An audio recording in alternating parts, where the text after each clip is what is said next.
ሄሎ ኢሳት ቴሌቪዥን ሄሎ ማን እንበል ከየት ነው? ሄሎ ኢሳት ኢሳት ነጻ የህዝብ ሚዲያ ወትሮም ቢሆን የህዝብ አይንና ጆሮ እንደመሆኑ ይህንን የህዝብ ቅሬታ ማስተናገጃ መድረክ አሰናድቷል።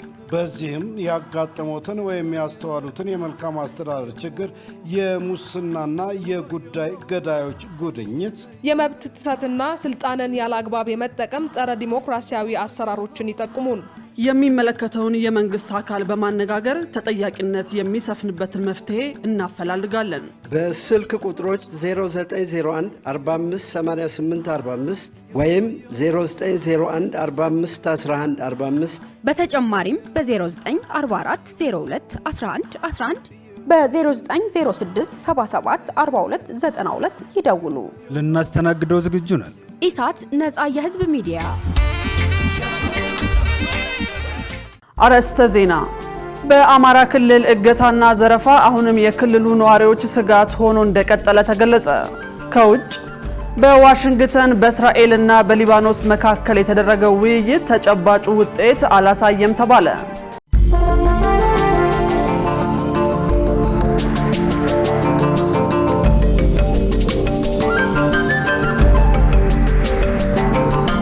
ሰላም ጤና ይስጥልን ውድ ተመልካቾቻችን፣ ከኢሳት ነጻ የህዝብ ሚዲያ የሰዓቱን ዜናዎች ዘንላችሁ ቀርበናል። ከዜናዎቹ ጋር እኔ መሰረት ባዩና በመልእክት ቋንቋ በኩል ዳዊት ጎሴ አብረናችሁ እንቆያለን። ወደ ቀዳሚው ዜና ተሻገርን። የትምህርት ሚኒስቴር በትምህርት ክፍለ ጊዜያቸው የማይገኙ መምህራን መኖራቸው በትምህርት ጥራት ላይ ክፍተት እየፈጠረ መሆኑን ገለጸ። በሌላ በኩል የዘንድሮ የ12ኛ ክፍል ብሔራዊ ፈተና ሙሉ በሙሉ በበይነ መረብ ለመስጠት በዝግጅት ላይ መሆኑን ሚኒስቴሩ አስታውቋል። ገነት ዘዘው ተጨማሪ አላት። የትምህርት ሚኒስቴር የ2018 በጀት ዓመት የ9 ወራት እቅድ አፈጻጸም ሪፖርቱን ለሕዝብ ተወካዮች ምክር ቤት ለሰው ሀብት ልማት ስራ ስምሪትና ቴክኖሎጂ ጉዳዮች ቋሚ ኮሚቴ በዛሬው ዕለት አቅርቧል። በትምህርት ሚኒስቴር የስትራቴጂክ ጉዳዮች ስራ አስፈጻሚ እሸቱ ገላይ በሪፖርቱ ላይ እንደገለጹት የትምህርት ጥራትን ለማረጋገጥ ሚኒስቴሩ በርካታ የሪፎርም ስራዎችን እያከናወነ መሆኑን ገልጸዋል። የስርዓተ ትምህርት ትግበራና የትምህርት ቤቶች ደረጃ ማሻሻያ፣ የትምህርት ቤት ምገባ መርሃ ግብር እንዲሁም የመምህራን ብቃት ማረጋገጥ በአብነት ጠቅሰዋል። በቀጣይም በዘርፉ የሚታዩ ችግሮችን ለመፍታትና የምዘና ሂደቱን ዓለም አቀፍ ደረጃውን የጠበቀ ለማድረግ በትኩረት እንደሚሰራ አመላክተዋል። የቋሚ ኮሚቴው አባላትም የቀረበውን ሪፖርት መነሻ በማድረግ ጥያቄያቸውን አቅርበዋል። የተፈታኝ ተማሪዎች ቁጥርስ በየዓመቱ እየቀነሰ የሚሄድበት ምክንያት በጥናት የተለየው ችግርና መፍትሄው ምንድን ነው?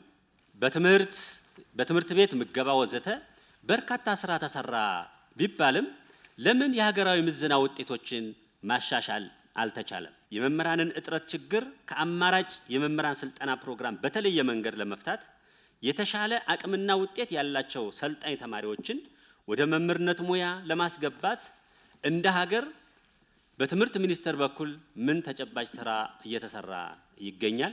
ለተማሪዎች የምግብና የሕክምና የሚመደበው በጀት በቂ አይደለም የሚል ተደጋጋሚ ቅሬታ ስለሚነሳ መፍትሄ እንዲያገኝ ለማድረግ ምን እየተሰራ ነው? ወደ ራስ ገዝ ለመሸጋገር ዝግጅት ጨርሰናል ለሚሉ ዩኒቨርሲቲዎች በተዘጋጀው የሽግግር መመሪያው መሰረት መስፈርቱን ማሟላታቸውን በማረጋገጥ ለምን ውሳኔ መስጠት አልተቻለም? ለተነሱት ጥያቄዎች የትምህርት ሚኒስትሩ ፕሮፌሰር ብርሃኑ ነጋና ሚኒስትር ዴኤታው ኮራ ጡሹኔ ማብራሪያና ምላሽ ሰጥተዋል። ኮንቲኒየስሊ እየሞከርን ዩኒቨርሲቲዎችን እየተከታተልን ያቃተን ነገር ይሄ ክፍል የማይገቡ መምህራን አሁንም በከፍተኛ ደረጃ በጣም በሚገርም ደረጃ ነው። ኢቭን በአዲስ አበባ ደረጃ ከተማሪዎች ምን ሰማው አስተማሪዎች ዝም ብለው ይቀራሉ። ዊዛውት ኤኒ ኤክስፕላኔሽን ዊዛውት ኤኒ እንትን የሚቀሩባቸው ሁኔታዎች አሉ። አሁንም ወደ 10% የሚሆኑ የዩኒቨርሲቲ መምህራን በባችለር ዲግሪ ያሉ መምህራን ናቸው። ሚኒንግ ከተማሪዎቻቸው በጣም ከፍተኛ ልዩነት የሌላቸው ናቸው። ይሄንን እንትን ለማድረግ ከፍተኛ ትምህርት እንዲማሩ መምህራኑን ለማድረግ የተለያዩ ፕሮግራሞች እንትን እያደረግን ነው። የመውጫ ፈተና በሰጠን ቁጥር በጣም ብዙ ማጭበርበሮች እንይዛለን። ኢንፋክት ማጭበርበር ብቻ ሳይሆን ኦርጋናይዝድ የሆኑ ማጭበርበሮች ሁሉ ማየት የጀመርንባቸው ሁኔታዎች አሉ።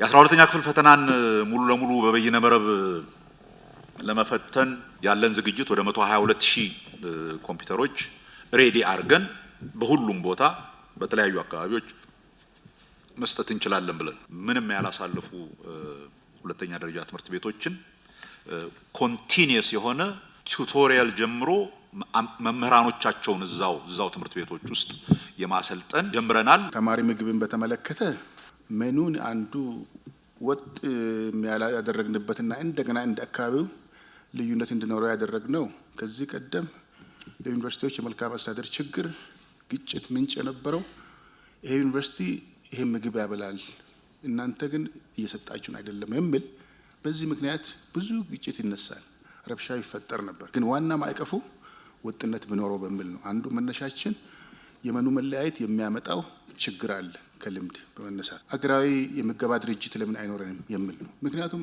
አመራሮቻችን አብዛኛው ይዟቸው ያለው ተማሪ መመገብ ነው። በተለይ ይሄ የምግብ ጉዳይ በማዕከል በአገር ደረጃ ኖሮ ይሄን ኃላፊነት ቢይዝ ችግሩን ሊፈታ ይችላል በሚል የፖሊሲ ዋይት ፔፐር እያዘጋጀን ነው። የቋሚ ኮሚቴው ሰብሳቢ ዶክተር ነገሪ ሌንጮ በዚህ ወቅት እንደገለጹት ዩኒቨርሲቲዎች በራስ ገዝነት ራሳቸውን እንዲያስተዳድሩ በተመለከተ የተሰጠው ውሳኔ በጥንካሬ የሚነሳ መሆኑን ገልጸው ይሁን እንጂ የ12ኛ ክፍል ብሔራዊ ፈተና ሙሉ በሙሉ በበይነ መረብ ለመስጠት የኮምፒውተር ድጋፍ ለማፈላለግ የሚሯሯጡ ትምህርት ቤቶች መኖራቸው ተገቢ አለመሆኑን ገልጸዋል። የውጭ ጉዳይ ሚኒስቴር የሰው ኃይል ልማት ፕሮግራም በዛሬው ዕለት በይፋ አስጀመረ።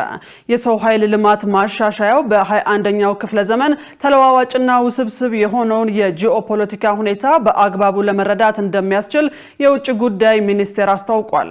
የውጭ ጉዳይ ሚኒስቴር የሰው ኃይል ልማት ፕሮግራም በዛሬው ዕለት በይፋ አስጀምሯል። የውጭ ጉዳይ ሚኒስትር ዶክተር ጌዲዮን ጢሞቴዎስ በወቅቱ እንደገለጹት የሰው ኃይል ልማት እንቅስቃሴ የዲጂታላይዜሽን፣ የሥራ አካባቢ ማሻሻያና ሌሎች ተያያዥ ለውጦችን ያካተተ ነው።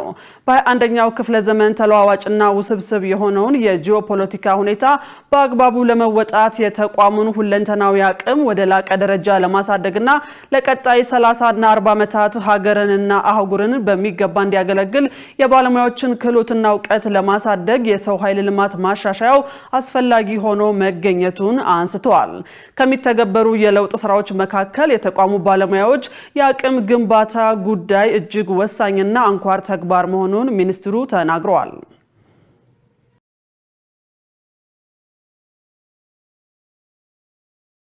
የሩሲያው የዲጂታል መገበያያ ዋይልድ ቤሪስ በኢትዮጵያ ስራ ጀመረ። ይህም የኢትዮጵያን ምርቶች ለዓለም ገበያ ለማቅረብ ትልቅ እድል እንደሚኖረውና የኤክስፖርት ንግድን እንደሚያሳድግ የንግድና ቀጠናዊ ትስስር ሚኒስቴር አስታውቋል። የዚህን ዜና ዝርዝር መሳይ ገዛኝ ታቀርበዋለች።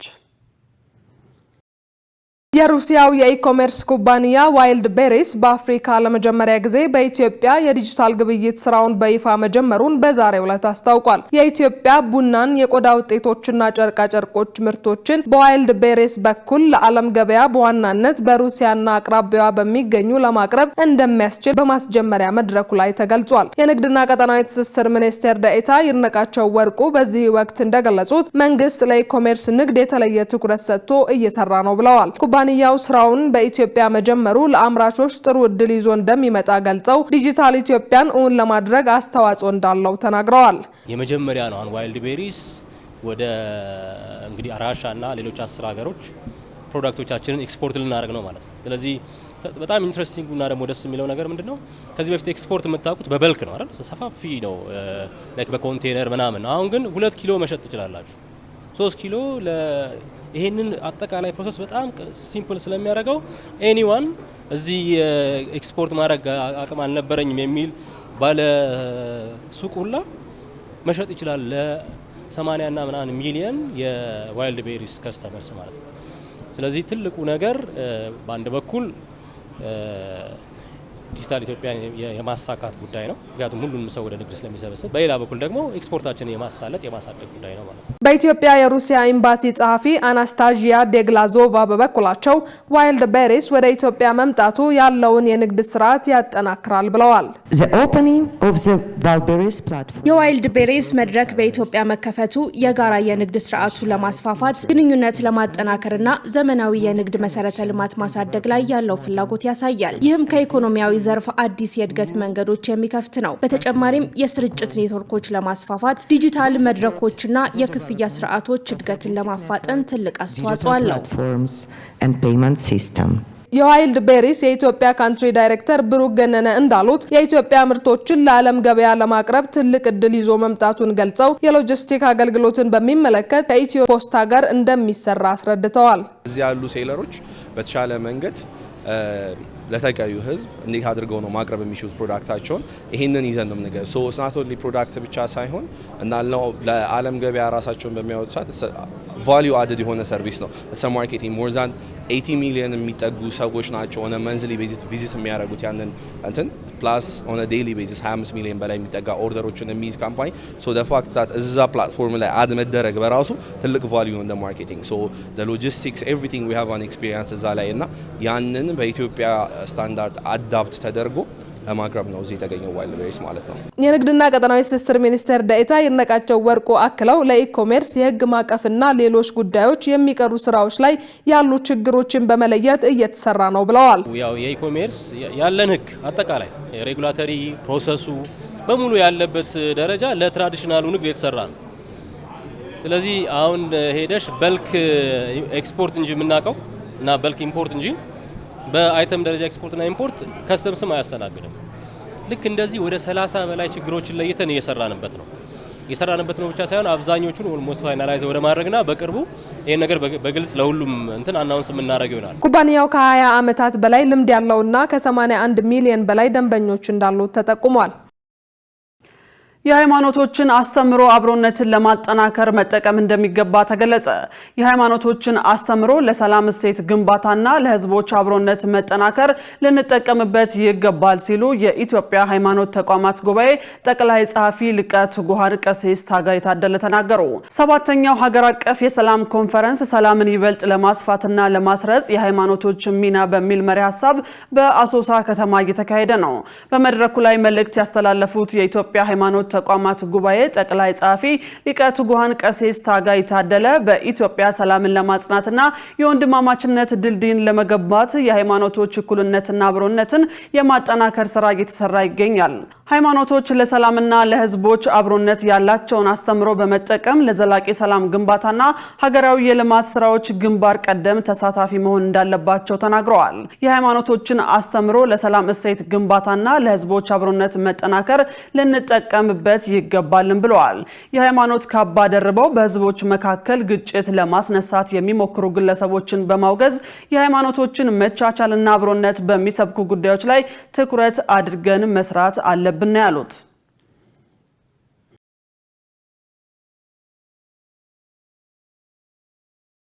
በአማራ ክልል እገታና ዘረፋ አሁንም የክልሉ ነዋሪዎች ስጋት ሆኖ ቀጥሏል ተባለ። ይሁን እንጂ ቀድሞ ከነበረው የጸጥታ ችግር አኳያ መሻሻሎች መኖራቸውን የክልሉ ሰላምና ጸጥታ ቢሮ ለኢሳት ተናግሯል። ትግስት ተስፋዬ ተጨማሪ አላት። በአማራ ክልል መንግስት ያቀረበውን የሰላም አማራጭ የተቀበሉ ታጣቂ ቡድኖች ወደ ሰላም መምጣታቸው በተደጋጋሚ ይገለጻል። ይሁን እንጂ በክልሉ በተፈጠሩ የጸጥታ ስጋቶች ሳቢያ ዜጋዎች እገታ፣ አፈናና ዘረፋ እየገጠማቸው መሆኑን ተከትሎ የክልሉ ነባራዊ የጸጥታ ሁኔታ ምን ደረጃ ላይ ነው ስንል የአማራ ክልል ሰላምና ጸጥታ ቢሮ ኃላፊ ዶክተር እሸቱ ዩሱፍን ጠይቀናል። ኃላፊው በሰጡት ምላሽ በክልሉ የሚንቀሳቀሱ ታጣቂ ቡድኖች አሁንም ዜጎች ላይ እገታና ዘረፋ እንደሚፈጽሙ ገልጸው እንዲሻሻል እየተሰራ ነው ብለዋል። እገታ የመሳሰሉት ነገሮች አሉ። የጥንፈኛ ቡድኑ እገታ ይፈጽማል። አንዳንድ አካባቢ ደግሞ ዘረፋ ያካሂዳል። ያለባቸው አካባቢዎች ከተማ ውስጥ ሰርጎ እንደዚህ አይነት እገታዎችን ይፈጽማል። ግን ከድሮ አኳያ ሲታይ እጅግ በጣም ከፍተኛ መሻሻል የሚታይበት ነው። አሁንም ግን እየሰረገ እየገባ ጥቃት የሚያደርስባቸው ሰዎች እንዳሉ ማየት ይቻላል። ወደፊት እያሻሻል ነው እያስተካከል ነው እንሄድ የምንችለው ነገር እንደሆነ ለመግለጽ ነው። አክለውም ከ31 ሺህ በላይ የታጠቁ ኃይሎች የሰላምን አማራጭ ተቀብለው ወደ ህብረተሰቡ መቀላቀላቸውን ገልጸው ከኤርትራ መንግስትና ከሌሎች ታጣቂ ቡድኖች ጋር በክልሉ የሚንቀሳቀሰው ታጣቂ ቡድን እንደሚሰራ በመገንዘብ ወደ ሰላም መምጣታቸውን ነው የተናገሩት። አሁን የሰላም አማራጭን ተቀብለው የመጡ ወንድሞች አሉ። በርካታ ናቸው። ባለፉት አመታት ጨምሮ እስካሁን ዛሬ እስካለንበት ድረስ ከ31 ሺህ በላይ የሚሆኑ የታጠቁ ኃይሎች የሰላም አማራጭን ተቀብለው ስልጠና ወስደው ወደ ህብረተሰቡ የተቀላቀሉ ናቸው። አሁንም ያላሰለጠናቸው በምዝገባ ላይ የያዝናቸው በርካታ ሰዎች አሉ በእጃችን።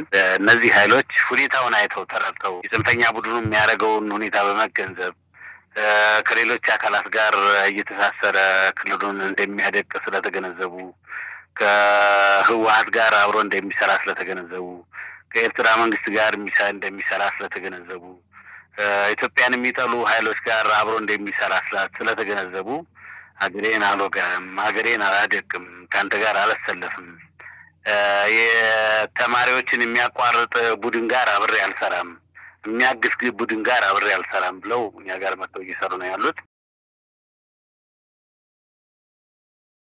ውድ ተመልካቾቻችን ከኢሳት ነጻ የህዝብ ሚዲያ የሰዓቱ ዜናዎች አሁንም እንደቀጠሉ ናቸው። አሁን ደግሞ የቢዝነስ ዜናዎች ወደ እናንተ የሚደርሱበት ሰዓት ላይ ደርሰናል። ሰላማዊት ሙልጌታ እየጠበቀችን ነው።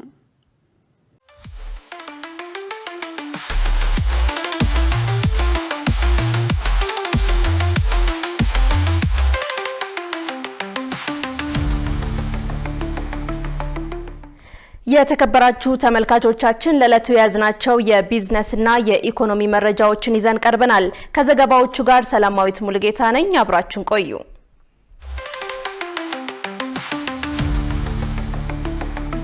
የኢኮኖሚ ማሻሻያዎቹ በውጭ አካላት የተጫኑ ሳይሆኑ ሙሉ በሙሉ በኢትዮጵያ ፍላጎት እንደተደረገ ተገለጸ። በዋሽንግተን ዲሲ እየተካሄደ ባለው የ2026ቱ የዓለም አቀፍ የገንዘብ ተቋም IMF እና የዓለም ባንክ የጸደይ ስብሰባ ጎን ለጎን በተዘጋጀ የአቅም ግንባታ መድረክ ላይ የኢትዮጵያ ብሔራዊ ባንክ ገዢ ዶክተር ኢዮብ ተካልኝ የኢትዮጵያን የፋይናንስ ዘርፍ ሪፎርም በተመለከተ ሰፋ ያለ ማብራሪያ ሰጥተዋል። ዶክተር ኢዮብ በንግግራቸው ኢትዮጵያ በወለድ ምጣኔ ላይ የተመሰረተ የገንዘብ ፖሊሲ ማዕቀፍና ወደ ገበያ መር የውጭ ምንዛሪ ተመን ስርዓት ያደረገችውን ሽግግር አብራርተዋል። እንዲሁም ዘመናዊ የባንክ አዋጅን ጨምሮ እየተተገበሩ ያሉ የህግና የተቋማት ማሻሻያዎችን አስረድተዋል። እነዚህ የማሻሻያ እርምጃዎች በውጭ አካላት የተጫኑ ሳይሆኑ ሙሉ በሙሉ ሀገራዊ ባለቤትነት ያላቸው በፍላጎት ላይ የተመሰረቱና ከሀገሪቱ የልማት ቅድሚያ ግቦች ጋር የተጣጣሙ መሆናቸውን ገዢው በአጽንኦት አስረድተዋል። በቀጣይም የሀገር ውስጥ የፋይናንስ ገበያን ይበልጥ ማሳደግና ዘርፉን ለውጭ ባለሀብቶች ክፍት ማድረግ ቁልፍ የትኩረት አቅጣጫዎች መሆናቸውን ጠቁመዋል። ዘላቂነት ያለው እድገት ለማምጣት ጠንካራ የተቋም አቅም መገንባት፣ የፖሊሲ ቀጣይነትን ማረጋገጥና እያደገ የመጣውን የግሉን ዘርፍ የሚደግፍ የፋይናንስ ስርዓት መፍጠር ወሳኝ መሆኑን ተመልክቷል። የኢትዮጵያ ልዑካን ቡድን ከሳውዲ የልማት ፈንድ ዋና ስራ አስፈጻሚ ጋር ውይይት አደረገ።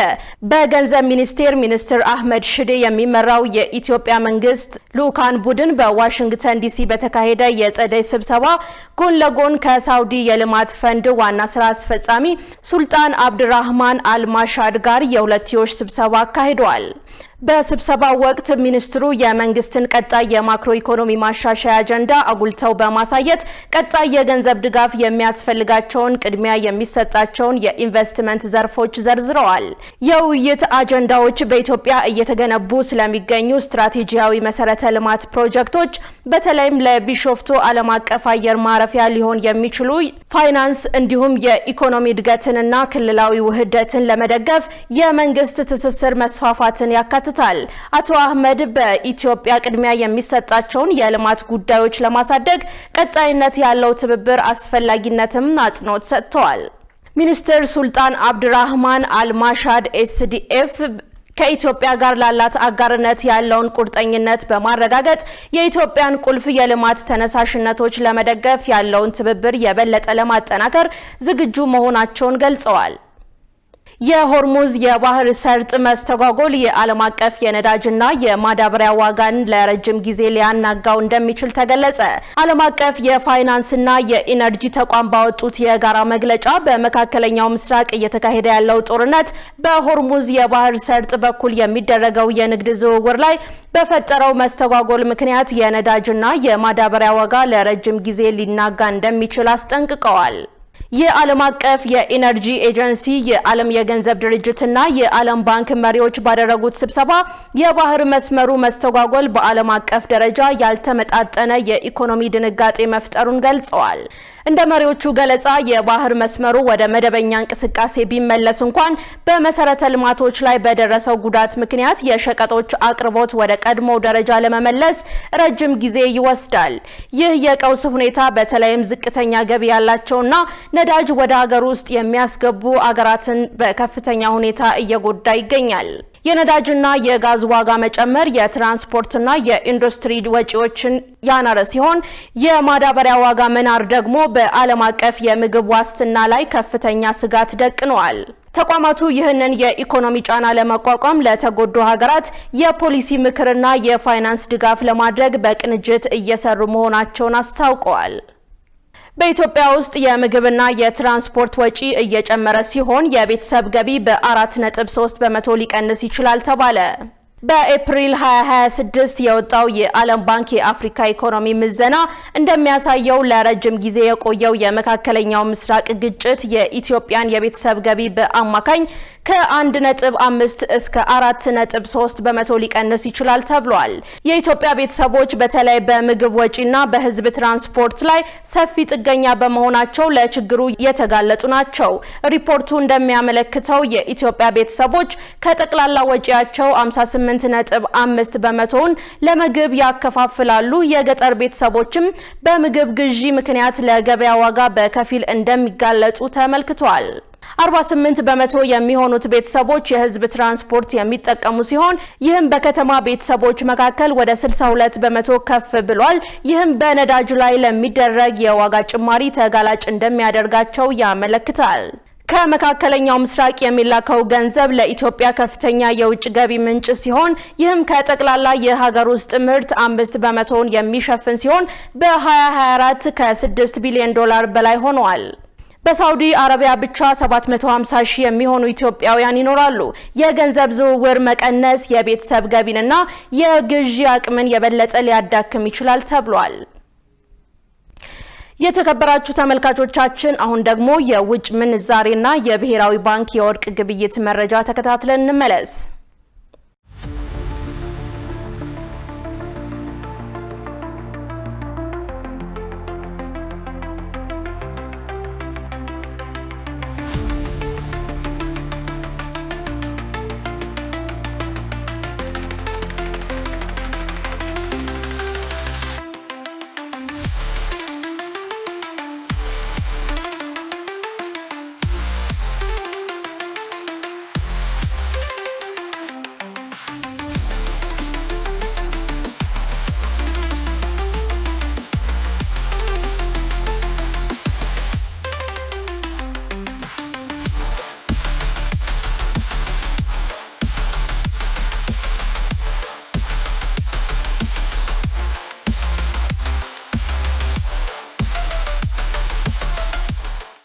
ተመልካቾቻችን ለለቱ የነበረን የቢዝነስ እና የኢኮኖሚ መረጃ በዚሁ ተጠናቋል። አሁን ደግሞ ወደ ዋናው ዜና ላሳልፋችሁ።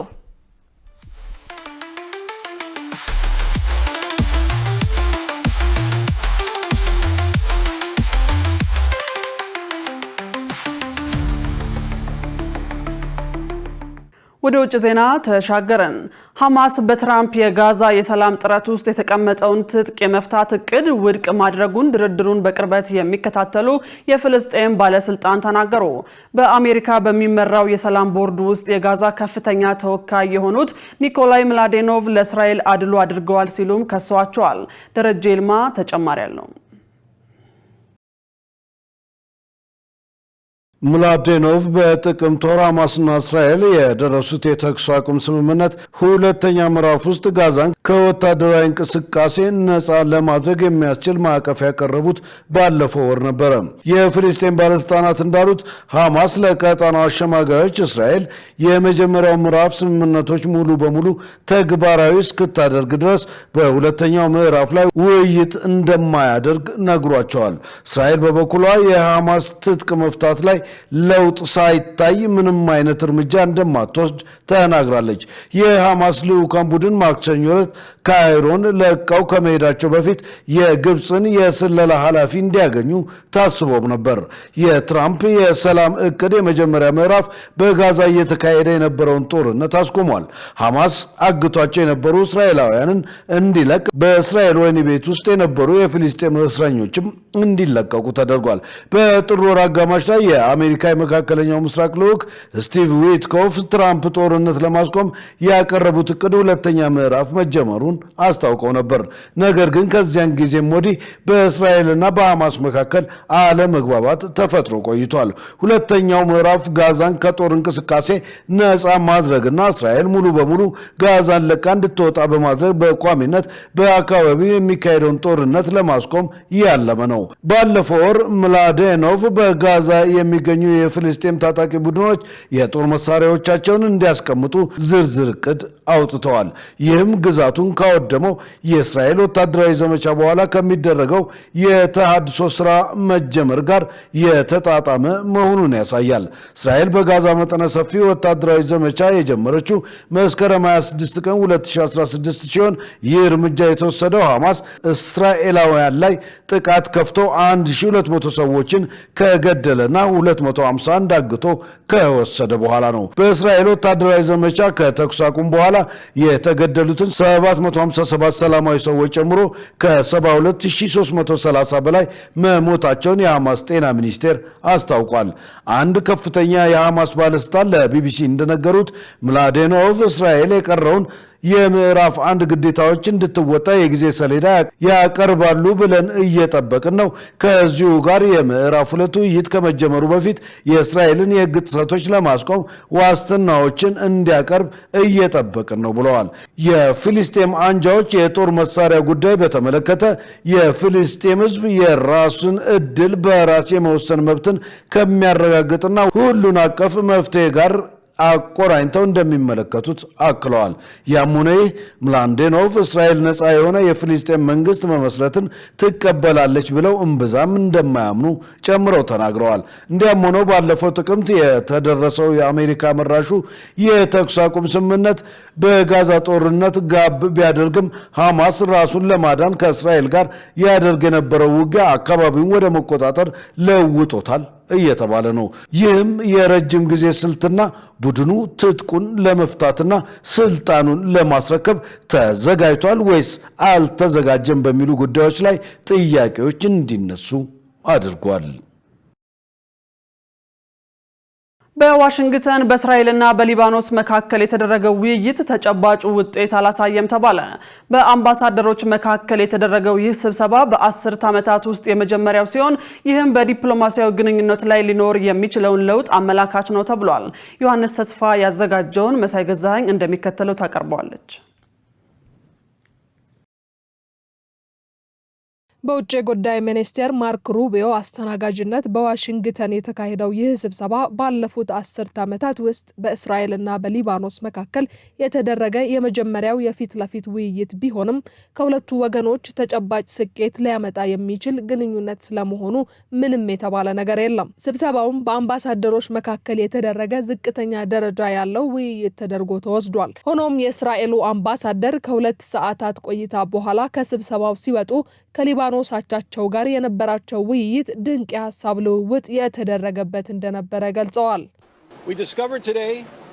ዛሬ በአንድ ወገን እንደቆምን ተገንዝበናል። ሁለታችንም ሊባኖስን በኢራን ከሚመራው ሂዝቦላ ከተባለው ወራሪ ኃይል ነፃ ለማውጣት እንተባበራለን። እስራኤላውያን ሄዝቡላ ትጥቅ እንዲፈታና ከሊባኖስ ጋር የሰላም ስምምነት እንዲደረግ ይፈልጋሉ። ሊባኖስ ደግሞ የእስራኤል ኃይሎች ከግዛቷ ለቀው መውጣትን የሚያካትት የወደፊት የውይይት ማዕቀፍ እንዲኖር የሚያስችል ጥሪ አቅርባለች።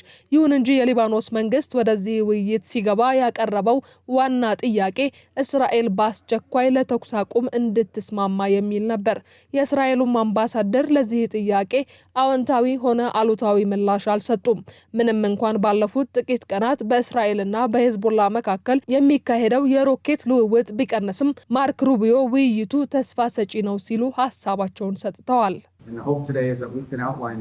የዛሬው ተስፋ ዘላቂ ሰላም ሊገነባ የሚችልበትን ማዕቀፍ መንደፍ ነው። በዚህም የእስራኤል ሕዝብ በሰላም እንዲኖር፣ የሊባኖስ ሕዝብም በሰላም ብቻ ሳይሆን በሚገባቸው ብልጽግናና ደህንነት ውስጥ እንዲኖሩ ለማድረግ ነው።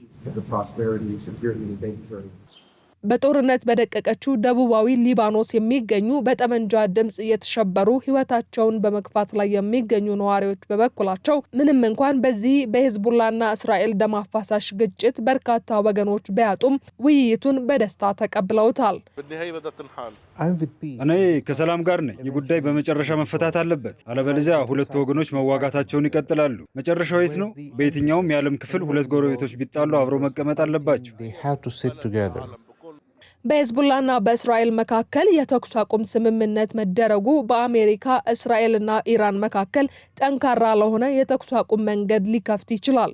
የእስራኤል አምባሳደር በእስራኤልና በሊባኖስ ድንበር መካከል ማየት የሚፈልጉት ብቸኛው እንቅስቃሴ ለንግድ ወይንም ለመዝናናት የሚደረግ ጉዞ ብቻ እንደሆነ ተናግረዋል። ዜናውን ስናጠናክር ቲአርቲ ወርልድን ዋቢያችን አድርገናል። ውድ ተመልካቾቻችን የስፖርት ዜናዎች ወደ እናንተ የሚደርሱበት ሰዓት ላይ ደርሰናል። የስፖርት ዜናዎችን ይዞ ሙሉቀን ሰለሞን እየጠበቀን ነው። ለጤንነት ለምርት ለወዳጅነት ሰላም ጤና ይስጥልን ተመልካቾቻችን፣ ከኢሳት ነጻ የህዝብ ሚዲያ ለሰዓቱ ያዘጋጀናቸውን ስፖርታዊ መረጃዎች ይዘን ቀርበናል። ከመረጃዎቹ ጋር ሙሉቀን ሰለሞን ነኝ። የአዲስ አበባ ስቴዲየም ለአገልግሎት ክፍት ተደረገ። የአዲስ አበባ ስቴዲየም ከ8 ዓመት በኋላ የመሮጫ ትራኩ ተጠናቆ በአዲስ አበባ ግራንድ ፕሪ ዓለም አቀፍ ውድድር ለሚሳተፉ አትሌቶች ክፍት መደረጉን የኢትዮጵያ አትሌቲክስ ፌዴሬሽን አስታውቋል። ፌዴሬሽኑ በማህበራዊ ድረገጹ ላይ እንዳስታወቀው ባለፉት ዓመታት በእድሳት ምክንያት ከአገልግሎት ውጭ የነበረው የአዲስ አበባ ስቴዲየም በአዲስ መልክ እድሳት ተደርጎለት ለውድድርና ልምምድ ክፍት ሆኗል ብሏል። የፊታችን ቅዳሜ ሚያዝያ 10 የሚደረገው የአዲስ አበባ ግራንድ ፕሪ የአንድ ቀን ውድድር በአዲስ አበባ ስቴዲየም እንደሚካሄድ ይታወቃል። ሆሞሻ ሸንጋ ወደ ከፍተኛ ሊግ አደገ።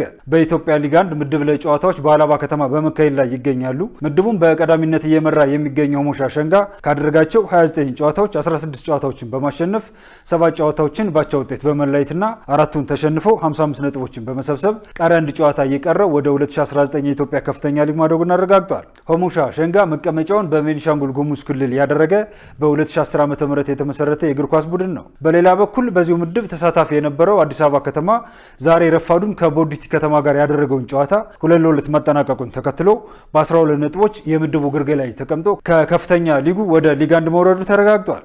አዲስ አበባ ከተማ እግር ኳስ ቡድን በሁለት አጋጣሚዎች በኢትዮጵያ ፕሪሚየር ሊግ ተሳታፊ እንደነበር ይታወሳል። ወደ ውጭ መረጃዎቻችን ስናልፍ ሃቬር ማሸራኖ ከኢንተር ሚያሚ አሰልጣኝነታቸው ለቀቁ። የአሜሪካ ሜጀር ሊግ ሶከሩ ክለብ ኢንተር ሚያሚ ከአሰልጣኝ ሃቬር ማሸራኖ ጋር መለያየቱን ይፋ አድርጓል። የ41 ዓመቱ አርጀንቲናዊ አሰልጣኝ ሃቬር ማሸራኖ ክለቡን በግል ጉዳይ ምክንያት ለመልቀቅ መወሰናቸውን ኢንተር ሚያሚ አሳውቀዋል። ባለፈው የውድድር ዓመት ኢንተር ሚያሚን በታሪኩ ለመጀመሪያ ጊዜ የሜጀር ሊግ ሶከር ዋንጫ እንዲያነሳ ያገዙት አሰልጣኙ ክለቡን በዋና አሰልጣኝነት ከተረከቡበት 2024 መጨረሻ ጀምሮ 67 ጨዋታዎችን በአሰልጣኝነት የመሩ ሲሆን 38 አሸንፈው 15 አቻ ወጥተው በ14 ተሸንፈው 55.2 በመቶ የማሸነፍ ምጣኔ በመያዝ ከክለቡ ጋር ተለያይተዋል። የአሰልጣኝ ሃቬር ማሸራኖ መልቀቅ ተከትሎ የቀድሞው የባርሴሎና ቡድን አሰልጣኝ የነበሩትና የወቅቱ የኢንተር ሚያሚ ስፖርቲንግ ዳይሬክተር ጉሌርሞ ሆይስ ክለቡን በጊዜያዊነት እንደሚይዙት ክለቡ ይፋ አድርጓል። የአውሮፓ ቻምፒየንስ ሊግ የሩብ ፍጻሜ መልስ ጨዋታዎች ዛሬ ምሽት 4 ሰዓት ላይ አርሰናል ከስፖርቲንግ ሊዝበንና ባየርን ሙኒክ ከሪያል ማድሪድ በሚያደርጓቸው ጨዋታዎች ይጠናቀቃሉ።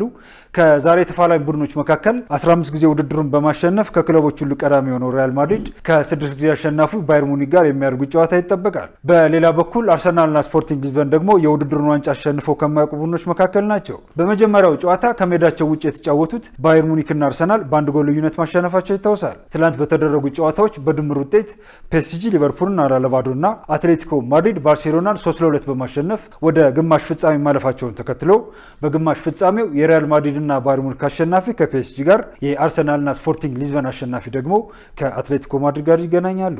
የግማሽ ፍጻሜ ጨዋታዎች ከ2 ሳምንት በኋላ ይደረጋሉ። ተመልካቾቻችን ከኢሳት ነጻ የህዝብ ሚዲያ ለሰዓቱ ያዘጋጀናቸው ስፖርታዊ መረጃዎቻችን የተከታተሏቸውን ይመስሉ ነበር። ከመረጃዎቹ ጋር ሙሉቀን ሰለሞን አብራችሁ ቆየው። መልካም ጊዜ ይሆንላችሁ። ለጤንነት ለምርት ለወዳጅነት ውድ ውድ ተመልካቾቻችን ከኢሳት ነጻ የህዝብ ሚዲያ ለሰዓቱ ያዝናቸው ዜናዎች በዚሁ ተጠናቀዋል። ከዜናዎቹ ጋር እኔ መሰረት ባዩና በምልክት ቋንቋ በኩል ዳዊት ጎሳይ አብረናችሁ ቆየን። ጥሩ ጊዜ ከኢሳት ጋር ሰላም።